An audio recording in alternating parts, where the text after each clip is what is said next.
We should have text. Yeah, what if they just showed something that's not Rogers, Druid? Game Director on Path of Exile 2, and welcome to GGG Live. They drop an extra class. Today we're going to show you an exclusive reveal for what's coming next for Path of Exile 2. You've got mail. Twitch drops are enabled on today's live stream, so you'll be able to claim your Verdant Wilds dodge roll effect by following the instructions below. Now today, it's finally time to show off a new class that we know everyone in the community's been waiting for. So let's roll the trailer for Path of Exile 2, The Last of the Druids.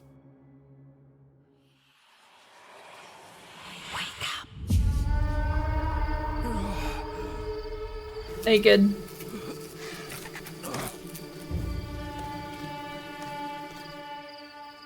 Well, what have we got here then? Oh my god, it's the first You person fella. expansion. Hey, we're talking to you. I asked you a question.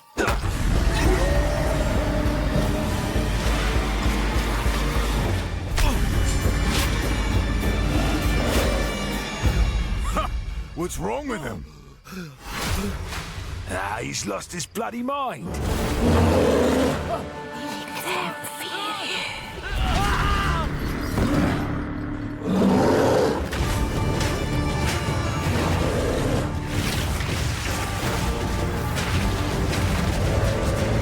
Was that a Spark MTX or a new kind of Spark?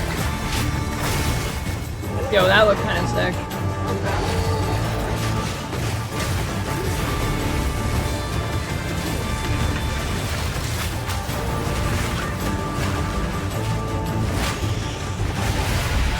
Oh shit.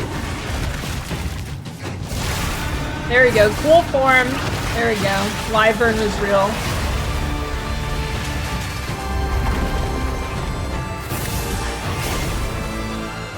There we go. Wait, did they even show a werewolf one?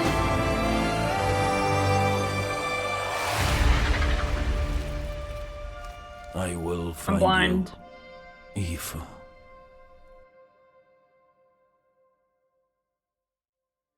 Now as you can see, the Druid is a shape-shifting elemental Oh, the ice spellcaster. one was a werewolf. After his fellow druids were destroyed Oh, by I the King guess in the they are Mists, the druid lost his humanity in the forests of Ogham, where he wandered for years as a beast.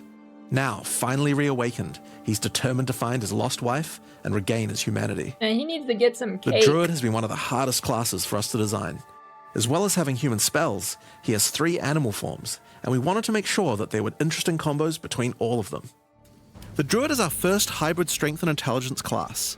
That means he needs to have the ability to use spells and attacks. As a human, the druid typically uses magical staves to harness the powers of the earth and the natural world. Makes it rain. One of the first skills you will learn is the ability to create small volcanoes from the earth. This skill spits out balls of magma at your enemies, and will continue to do so for some time.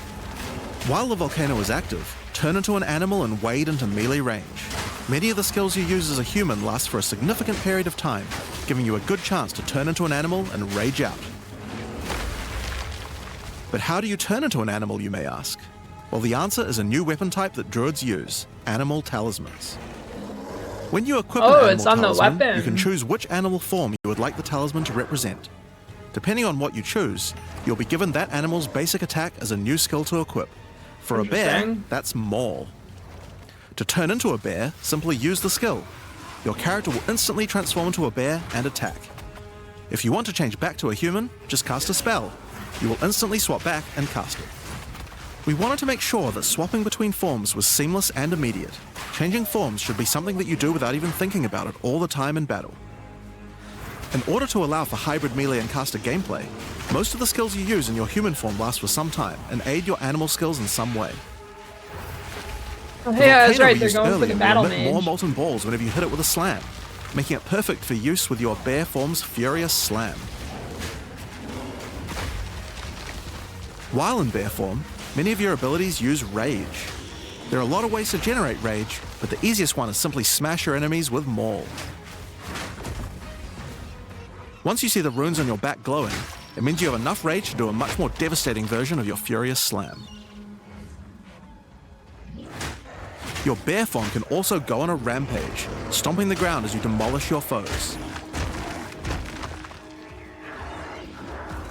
The more rage you have, the longer the rampage lasts, and doing it over a volcano makes it even better.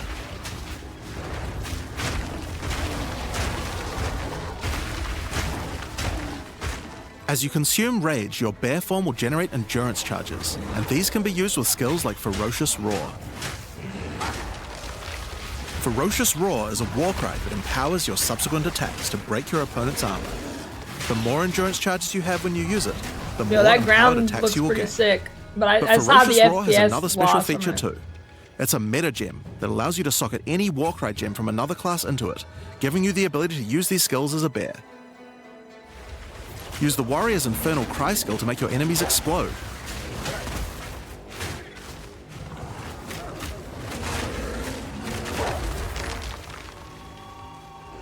Or use Seismic Cry to stun your enemies and double up the number of slams you do.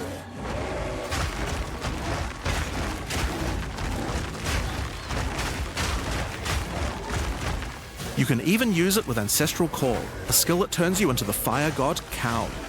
Ever wondered what the Karui god of war would look like if he was a bear? Well, wait no longer. Finally, build up enough rage and you can use one of the bear's ultimate abilities, Walking Calamity. This skill summons a storm of fire around you for some time, while generating even more rage to power your other abilities. A true bear-pocalypse. Now the bear is known for being a slower and more lumbering animal, with slower attacks and heavy slams. But what if you want to turn into something a little more nimble? Well, let's check out the second animal form for the Druid, wolf form. For the wolf form, we wanted to go fast and furious. Even just the wolf's basic attack will leap forward and rake his foes. Have they dodge rolled After or attacking, anything the yet? wolf stands up on two legs, but after running for a short time, he goes back on all fours, allowing to move more quickly between packs I of guess that enemies. answers the question. The wolf has a lot of cold attacks based on his association with the moon, and the first of these is Lunar Assault. It's great for freezing your enemies in place. After they're frozen, use your basic rake attack to knock shards of ice off your enemies, which land on the ground nearby and explode. If you want to get into battle quickly, you can use your pounce attack. This skill leaps at a target and applies a mark to them. Killing the marked enemy will summon a wolf minion to your side, allowing them to fight with you. Hey, we've Mark hit a and couple kill as many bingo enemies as track you can marks to build up a already. sizable pack. So there's While some an enemy minions. is marked, your wolves will prioritize that target and do more damage the more wolves you have. So make sure you keep your pack strong. Yeah, you think they're gonna have rabies? No, Now, probably one not. problem you So- might run into is your wolf pack dying in boss fights. You often don't have any enemies that you can mark and kill in order to regenerate your pack. To deal with this problem, you can use Cross Slash. Cross Slash jumps backwards and does a vicious double slash. Any marks on your target explode and triggers their abilities. This allows you to pounce to mark an enemy and then summon a wolf even without killing it. Cross Slash also has another feature though. Remember those ice fragments from before? Well, Cross Slash will propel any ice shards on the ground towards its central target. First, freeze your enemies with Lunar Assault. Then rake them to create as many ice fragments as you can. What them? Then follow up with Cross Slash to generate a field of icy explosions What? to obliterate your enemies. If they're still alive after that, your pack of wolves can finish them off.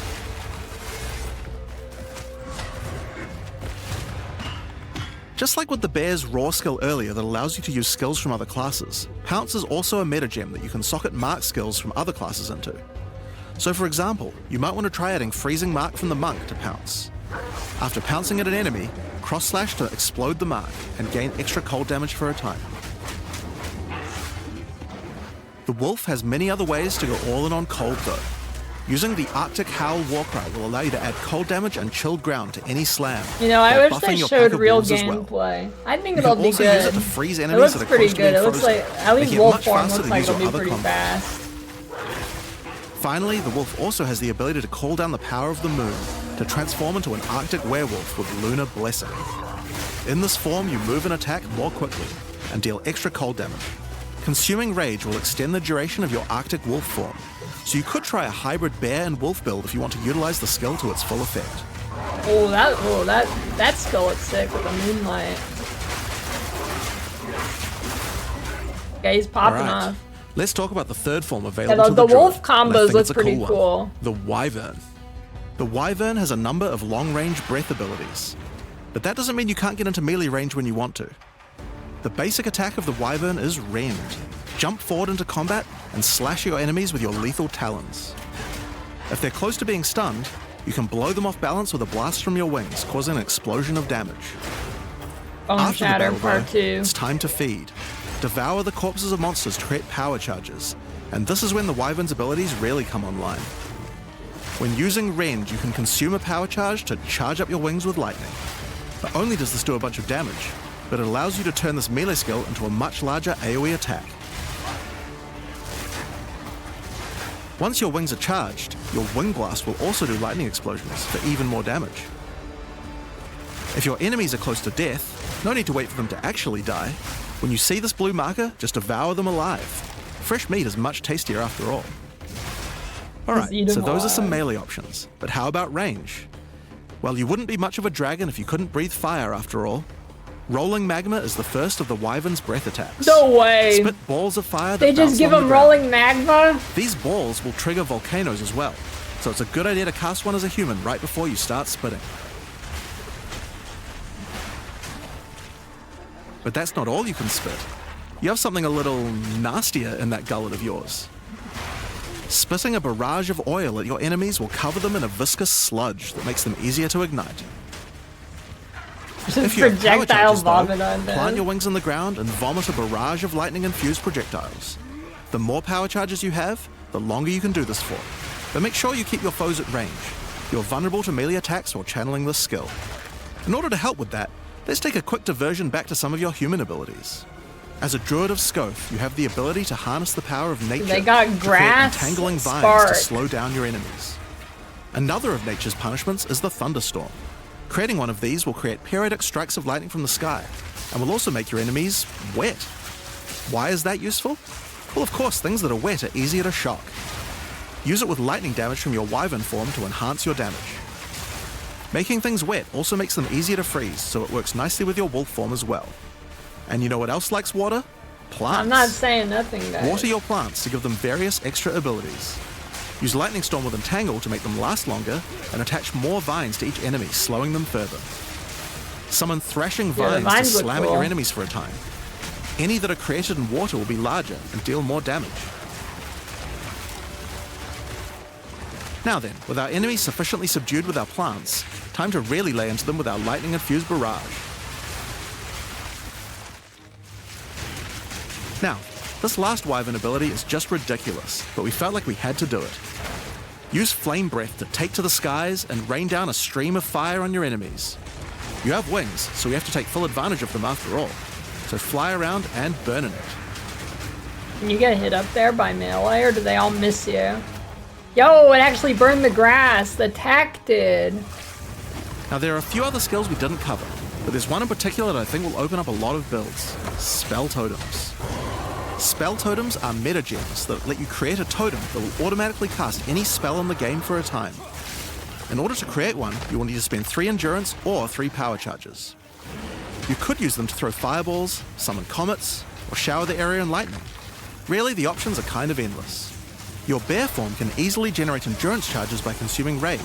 Man, and why your do they wyvern form show can real easily create power gameplay charges for by the eating thing corpses. that's not a druid? So it's pretty easy for the druid to get the charges needed, but they're also available from quite a few other places as well. I'm sure we'll be seeing a lot of different spellcaster classes thinking about how best to take advantage of these. Now, of course, along with a new class comes a bunch of new I support guess maybe gems. I'll go Druid We've too. added over 30 new supports throughout the game, but I'll show you a few of the cooler ones here. Fan the Flames can be added to any wind skill to spread fire from one ignited enemy to the other enemies behind them. It's great for the Wyvern's Wing Blast, but you can also use it on many other classes with wind skills, like the Twisters on the Huntress, or the Monk's Staggering Palm Projectiles. Accelerated Growth causes extra explosive plants to erupt from the ground whenever you grow plants with rain. Ooh. And Toxic Advancing Rain Storm Part changes 3. storm skills like your Thunderstorm or Tornado. I do to like move the across vine the skill, battlefield. looks sick. It's great for watering plants en masse, or to turn tornadoes into a real disaster by sucking up multiple ground effects as they travel along. And the I like Sorceress how it might did let you use 0 with Firestorm as damage. well. Echoing Cry causes your Warcry skills to echo. They will repeat a couple more times with a delay after you use them, giving you more empowered attacks. Use it for the Druid's animal form Warcries, When or it on the slams the Warrior ground, for it a looks nice power sick. boost. Grounding Shocks causes monsters you shock to turn into living Tesla coils, arcing lightning to nearby enemies. You could use it with your empowered wings for an extra damage boost, but it's also great with any other shocking skill. Try it out with Lightning Spear. It obviously needed more AoE clear. There's a whole pile more, but we'll leave those for you to discover. Now with a new class comes new ascendancy classes. The Druid will have 2 options for now, with a third being released later. The first class is the Shaman. Oh, I called it only 2. The Shaman channels nature's elemental fury and can harness rage as a spellcaster, unifying his animalistic and magical tendencies. Is that chain lightning? By Wait, does chain allocating lightning Druidic already Champion, exist? you gain spell damage that I knew angrier it. you I are. knew they were going to go for And the with battle Furious rage. Wellspring, you generate Battle rage mage. continuously and can spend it to empower your spells. With the knowledge of the Asmerian Magi, the Shaman can harness untapped power from runes and idols. Wait, After did they add allocating rune Wisdom of the words? Magi, you will notice that all runes and idols have extra mods only available to the Shaman. Oh, I thought it was going to These be new rune mods unlock words. countless new possibilities for enhancing your build. You can also allocate Bringer of the Apocalypse, allowing you to become a walking natural disaster. After dealing enough elemental damage, storms of all elements rain around you, destroying all who would face nature's fury. There are other abilities for the Shaman, but I'll just show a few from each class for now. The other Druid ascendancy is the That looks Oracle. sick. The Oracle perfected the power of foresight and utilizes this in combat to gain massive advantage. When taking Fateful Vision, you will see visions of your future self using specific skills. If you decide to follow this path by using the skill yourself, it will do significantly more damage.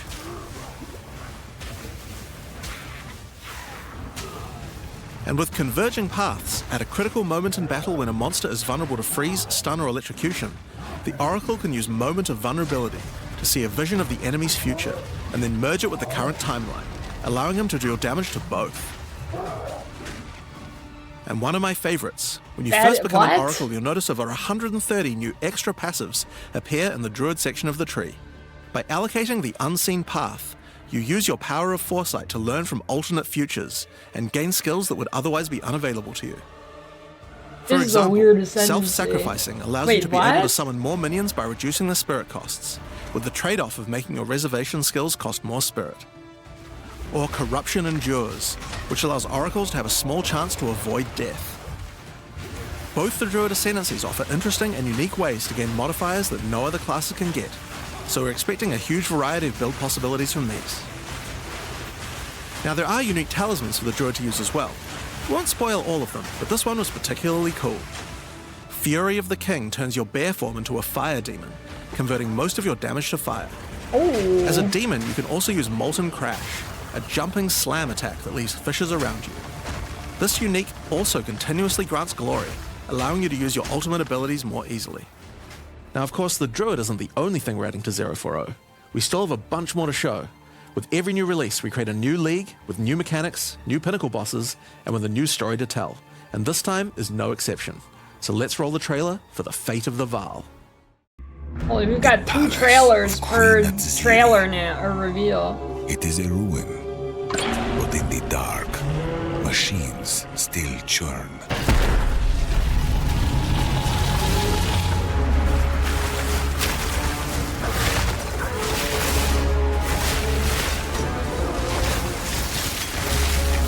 The temple has many functions, and with it, Oh, a chance to save I like the the look of Vaal. that.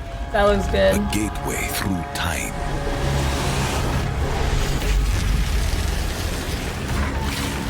Travel into the past again and again. This time they will get Synth League right. Alter They the better temple, did. uncover its This is my secrets. shit right here. That's like my ideal mechanic. You will be rewarded They will not for your fuck it up this time. sacrifice. 3rd time's the charm. And somewhere in the deepest chamber, my queen awaits. I beg of you, hear me. The beast cannot give you what you desire. You may have studied it, Doriani, but you do not know it like I do. It adores me. Come now, give unto me your desire, At last, fulfill my soul.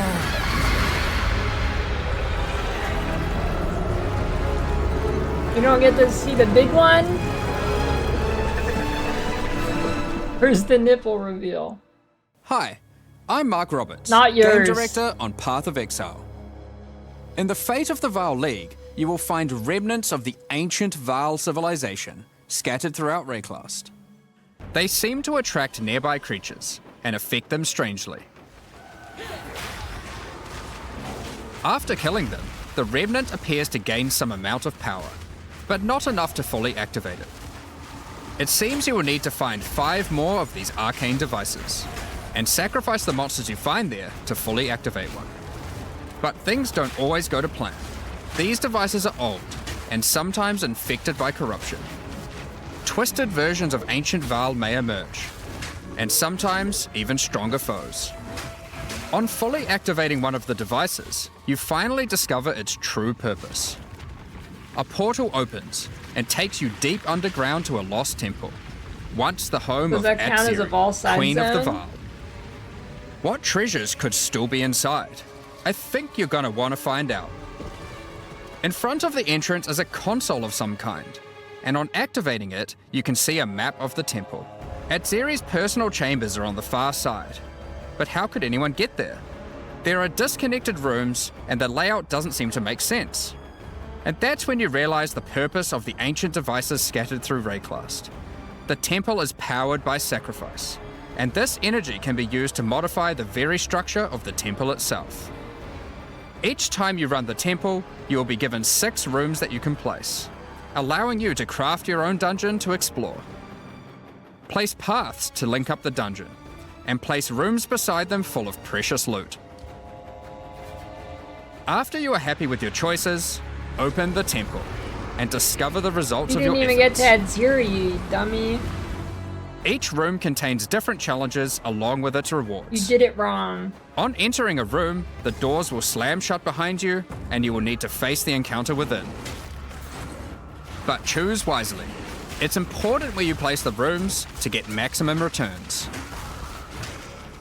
For example, when placing a commander, you could just place it anywhere along an existing path, but a much better strategy is to place it next to a garrison of troops for him to command. With better leadership, the garrison will level up, making the monsters harder, but also more rewarding. Different rooms have different requirements for leveling up. For example, if you want to fully level up a smithy, you will need to supply it with golems from an adjacent golem works, and hook up a generator to the power network to supply it with power. After doing so, the golems will be powered up, making them much more dangerous. Cool. You don't need to memorize what interacts with what. When selecting a room, you will be shown the locations that will make other rooms level up, and exactly what effect it will have on the temple.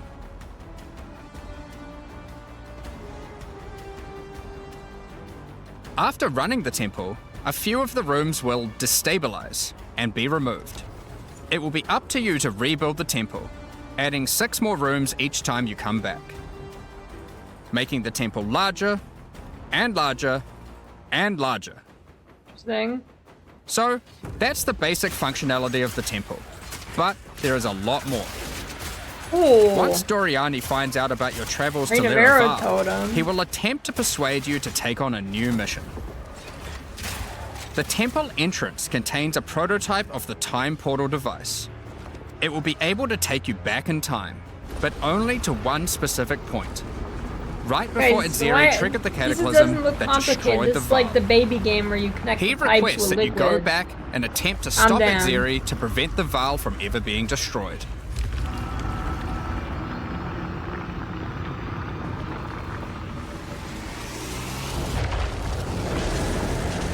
Yo, that is a Atziri is on sick the far portal. side of the temple, so you will need to expand the temple significantly to get to her. And even worse, her chambers can only be unlocked by a room that isn't currently accessible to you. In order to deal with that, you are going to need to visit the architect of the temple. To get to him, you will need to place path rooms, but while doing so, you will probably want to exploit some of the Vaal technology only available in the past. Once you can travel into the past, a whole new set of rooms are available to you, and they have some pretty insane rewards. At level 1, the corruption chamber can be used to corrupt a single item. But placing it next to a thaumaturge to run the place, and a sacrificial chamber to provide soul energy, you'll be able to level it up. And it's worth it. Because once you get the room to level 3, there are some very nice rewards to be had. In a level 3 corruption chamber, you will find this mysterious device. It has a slot to place an item, and it only accepts items that are already corrupted. What will happen to them?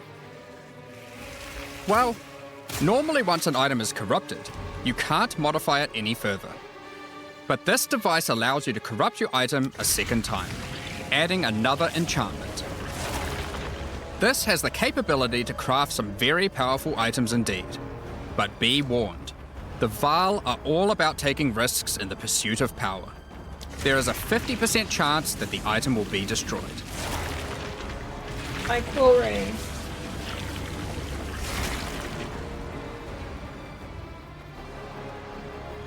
Each room has its own interesting mechanics and rewards when it levels up.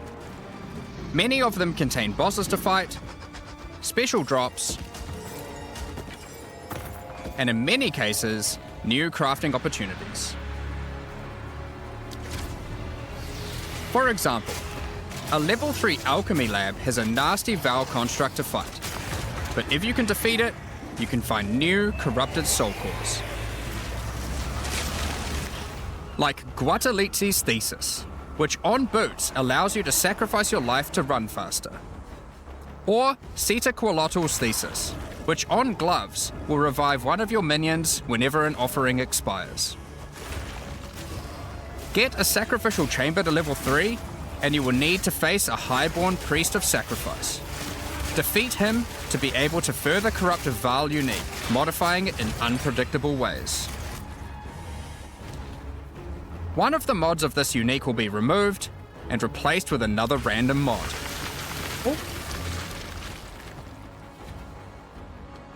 For example, this Soul Mantle.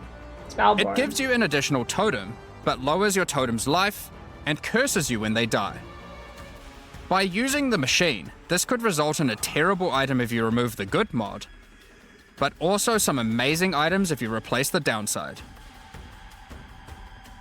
Now, one extra thing to mention about these Vaal crafting machines.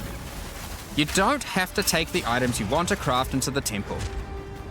If you don't have the item you want to craft with you at the time, then clicking this button will allow you to create a currency item instead, allowing you to do the craft later or trade it if you want. Now, there are all sorts of interesting rooms you can find in the temple, but the last one I want to show you today is the Flesh Surgeon. A Vaal Flesh Surgeon can be leveled up by placing him next to a high-level synth flesh lab.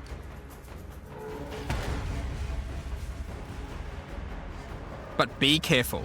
The Flesh Surgeon has some rather unpleasant experiments in his personal lab. He's got like 10 glowing nipples. Afterwards, you might notice the surgery table just sitting there. The Vaal are great at crafting items. It's a new ascension. Why not do some crafting on yourself? Or After not. laying down, you'll be asked which limb you'd like to replace.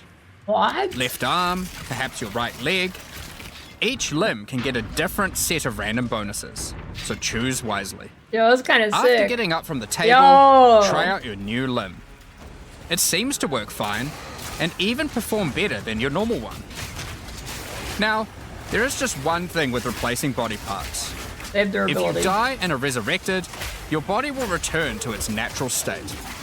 Oh, you might can't need die. to return to the Vaal Surgeons if you want another Noobs robot are arm, pissed. and maybe get a Noobs are better one next pissed. time. Some rooms, like the Commander, can give you a new type of reward. Medallions that can be used to manipulate the temple in other ways. Using a Quipalartl's medallion will allow you to artificially boost a room, even if it doesn't meet the normal requirements to level up. And a Huatalotli's medallion will stop rooms from destabilizing when you complete a temple, allowing you to guarantee getting a reward a second time. Great if you want to stock up on double corrupts. Now, with all that aside, time to face the Architect, and you will be in for a fight. Once defeated, you will find another console that can be used to modify the temple. But this one is special. It allows you to place new types of rooms with specific rewards. There are rooms with specific uniques, special runes, and currency. But also a few other, more niche crafting experiments. Like this one, that can extract the socket balls back out of an item, at the cost of destroying it. Now, something really important is every league we release a significant amount of content for the endgame. In order to make sure that the Fate of the Vaal works well for late game players, we've added many mechanics to make sure that you can scale the difficulty and rewards to match.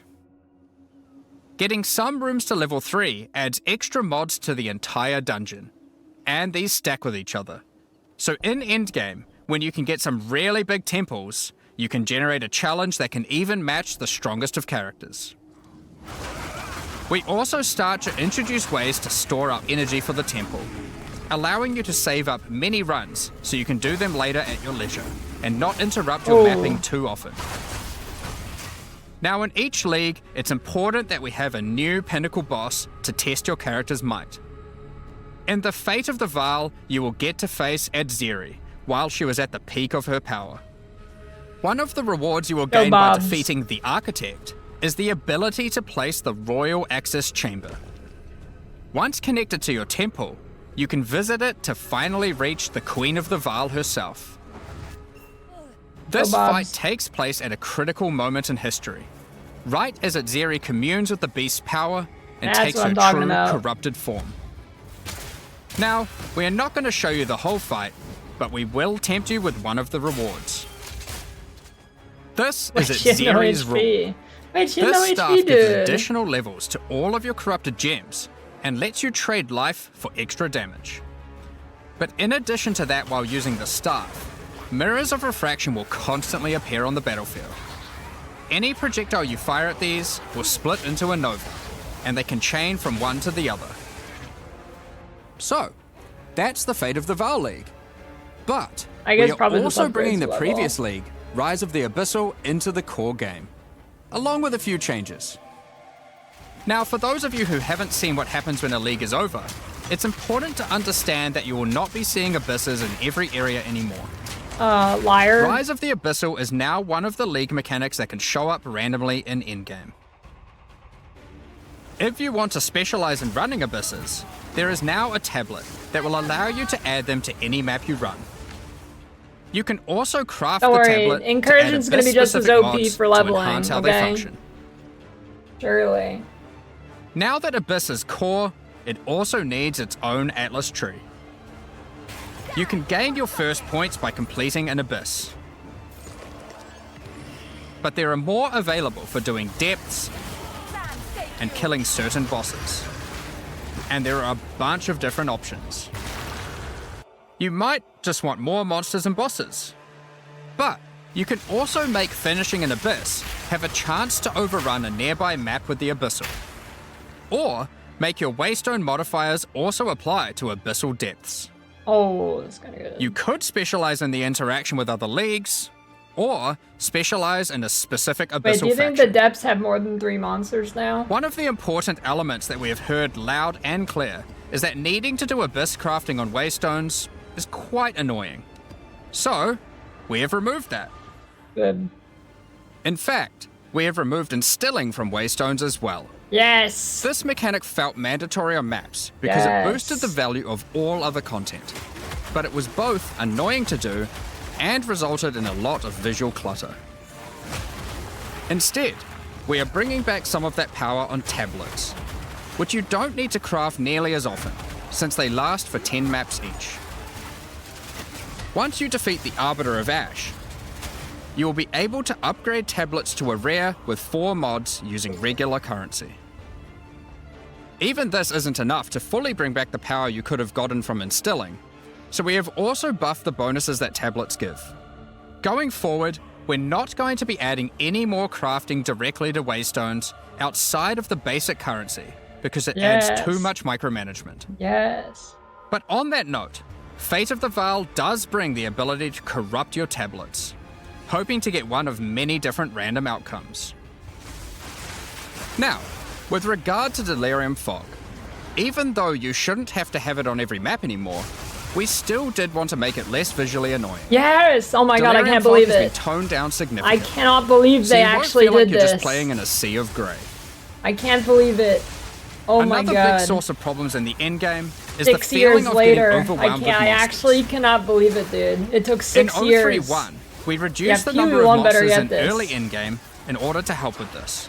But PoE1 better still get that. scaled up the number of monsters to previous levels Oh my by god. the time you got to tier 15. Thank you. Well, after Thank letting this you. simmer for a while, we are still getting this kind of feedback. So we are no longer going to scale up the number of monsters you go as you get deeper into the endgame. Wait, what? Instead, Didn't they already we do are that? scaling up the difficulty and rewards by the same amount. So to be clear, instead of increasing the number of monsters by 40%, they will instead drop 40% more items, grant 40% more experience, and have 40% more life. Did In they addition buff to all this the normal scaling they get due to being higher level. This only applies to regular monsters, not bosses. We have also reduced the speed modifiers that monsters can get sometimes, which also helps a lot with this. Now, we did have a large amount of content for endgame planned for 040, but unfortunately we just didn't get time to finish it. The scope was a bit too large, and so we'll need to wait until 050 for that. But rest assured, there will be a ton of upgrades for the existing leagues, as well as new pinnacle bosses, and a significant overhaul to the Atlas passive tree coming soon. Now, another problem that becomes a much bigger issue in the endgame is game performance. And we have done a lot of work here. The primary issue is CPU load. And to address that, a lot of things have been optimized. And we have done a lot of work to take advantage of more of your CPU cores. You should see frame rates of at least 25% higher, and a lot less bad frame spikes during gameplay. It does make quite a big difference, especially on consoles.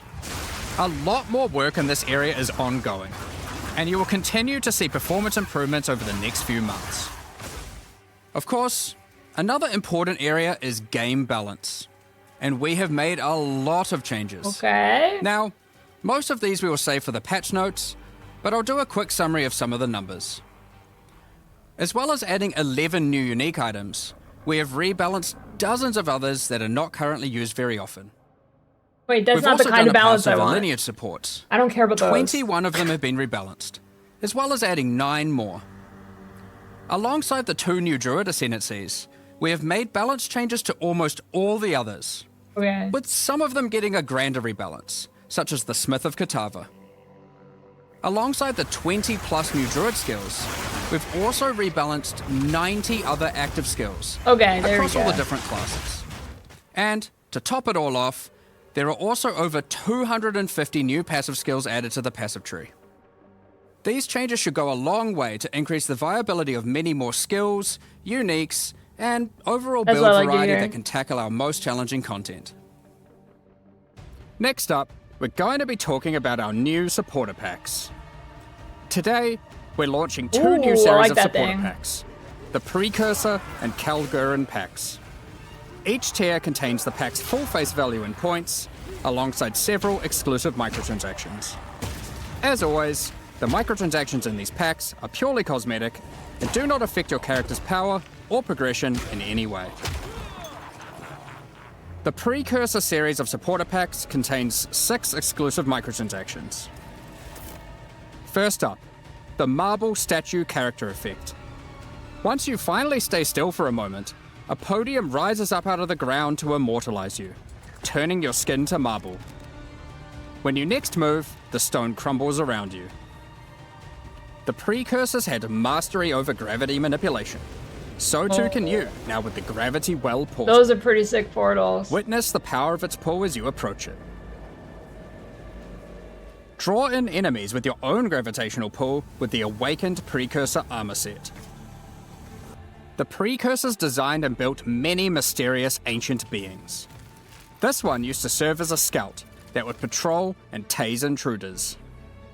Why salvage gear yourself when the Master of the Forge can do it for you? Molten already gold have, spills like- out as the Forge Master Oh, no. breaks down your items. Hey, that's pretty sick.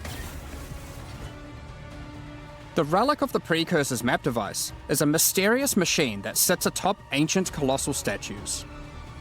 It keeps track of the number of charges consumed on your Precursor tablets used in the device. The Kalguran Pack series also contains 6 exclusive microtransactions. Is that your stash? The Kalgurans had astounding skill in astronomy, being able to track cosmic events with absolute precision. Harnessing that skill, with the Astronomer's level up effect equipped, you too can now see exactly how long it took you to level up as it outputs the time in chat. The time taken to reach your last 3 levels is also displayed on the item, so you can link it when you have a time you're proud of. Crush unique enemies by unleashing the wrath of the lost Kalguran fleet, led formerly by Captain Heartland himself. A Kalguran seafarer needs armor fit for the treacherous seas of pretty sick. Rayquast. This set has you covered with the classic tricorn and, of course, a peg leg. The Lost Treasure weapon skins top off your appearance of a true Raider of the Seas. These gilded weapons can be applied to wands, two-hand maces, and shields. After a long that day of shield is plundering sick. loot, retreat to the Kraken's Cove hideout, Oh, a home of some of the most deadly Now that's a ocean-dwelling hideout. creatures in Rayquast. Many ships have met their demise here. What better to accompany you in Kraken's Cove than a Kraken itself? Replace your stash with a Oh, it dormant is a Kraken stash. waiting for its prey. yes. As you approach, it will awaken and terrify both That's you sick. and any guests in your hideout. Alongside this, an extra stash skin item will be granted to you, and when placed, will automatically open to any stash tab set with the currency affinity, to help having to Same. navigate through your tabs. Additionally, any microtransactions from the supporter packs will be made available for use in Path of Exile 1. It looks so bad compared to PoE. Thank you very much for all your ongoing support. We're just about to start the Q&A with Ziggy D. Afterwards, at 11 AM NZ time, we'll